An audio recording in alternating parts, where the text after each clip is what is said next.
రాజకీయ విష సంస్కృతిలో ఒక రకమైన మాఫియా వ్యవస్థ లాంటి రాజకీయాల్లో మార్పు రావాలంటే అది కేవలం యువత ద్వారా మాత్రమే సాధ్యమవుతుంది. ఇప్పుడున్న దోపిడీని అరికట్టాలనుకున్నా, ఈ అరాచకాలను అరికట్టాలనుకున్నా, రాష్ట్రం అభివృద్ధి చెందాలన్నా, పారిశ్రామిక అభివృద్ధి చెందాలన్నా, యువతకి ఉపాధి అవకాశాలు రావాలన్నా ఖచ్చితంగా యువత రాజకీయంగా ముందుకు రావాలి. యువత ఆ మార్పు రావాలి. యువత ప్రజల్లో చైతన్యం తీసుకురావాలి. గతంలో పెద్దలు చెప్పింది యువత పాటించే పరిస్థితి ఉండేది. ఇప్పుడు యువత ఏదైతే ఆలోచన విధానం ఉందో ఆ ఆలోచన విధానానికి తల్లిదండ్రులు మద్దతు ఇస్తున్నారు, పెద్దలు మద్దతు ఇస్తున్నారు. ఖచ్చితంగా యువత రాజకీయంగా అడుగులు ముందుకు వేయాలి. రాజకీయంగా ముందుకు వచ్చే యువతకి 100% బీసీవై పార్టీ ప్రాధాన్యత ఉంటుంది, ప్రోత్సహిస్తుంది, మద్దతు ఇస్తుంది, అండగా నిలబడుతుంది. కాబట్టి 2 తెలుగు రాష్ట్రాలకు సంబంధించిన యువత రాజకీయంగా ముందుకు రావాలి. ఇప్పుడున్న రాజకీయాల్లో ప్రక్షాళన తీసుకురావాల్సిన బాధ్యత కూడా యువతకు ఉందని చెప్పి ఈ సందర్భంగా కోరుకుంటున్నాను. ఆ పరమేశ్వరుడి ఆశీస్సులు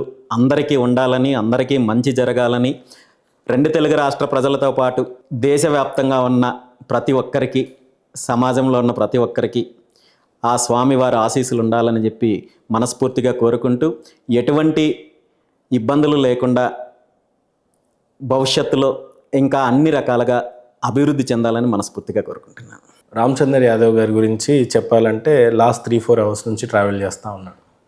రాజకీయ పరంగా ఆయనకు ఉన్నటువంటి స్పష్టత ఎంత క్లియర్గా ఉందంటే ఆయనతో ట్రావెల్ చేస్తే కానీ తెలియదు. రెండోది, ప్రభుత్వాలకి ప్రక్షాళన చేస్తూ ఒక కొత్త రకమైనటువంటి పాలిటిక్స్ పరిచయం చేయాలనే ఆయన గమ్యం చాలా పెద్దది. సుదీర్ఘమైన ప్రయాణం అయితే తను చేయదలుచుకున్నాడు. అయితే వ్యవస్థలో మార్పు ఒక రోజుది కాదు, లాంగ్ సస్టైనబుల్లో ఉండాలి అని ఒక నాయకుడు చెప్పాడు అని అంటే ఆయన గోల్ ఎంత క్లియర్ అనేది తెలిసిపోతుంది. సో ఆయన ఆశయం చాలా పెద్దది. ఇంటర్వ్యూ కూడా అనుకోకుండా సాధ్యపడింది. మీరు ఇవ్వటం చాలా గొప్ప. మీ పిఆర్ఓనో మరి ఎవరో అబ్బాయి మీ చుట్టాలనుకుంటా కోఆర్డినేటర్ అని చెప్పారు. మీరు మధ్యాహ్నం భోజనం చేయకుండానే ఉన్నారు అని చెప్పారు. బట్ స్టిల్ అహర్నిశలు కష్టపడే మీలాంటి నాయకుడికి మాలాంటి ఛానల్ ఎప్పుడు వెన్నుదన్నుగా నిలబడాలని కోరుకుంటూ, ఆశయ సాధనలో పోరాడుతున్న మీరు దేవుడి దేవల్ల మీకంటే చిన్నోడినైనా మీ ఆశయాలన్నీ సిద్ధింపజేయాలని మనస్ఫూర్తిగా కోరుకుంటూ, మీరు ఇచ్చిన సమయానికి థ్యాంక్ యూ సో మచ్.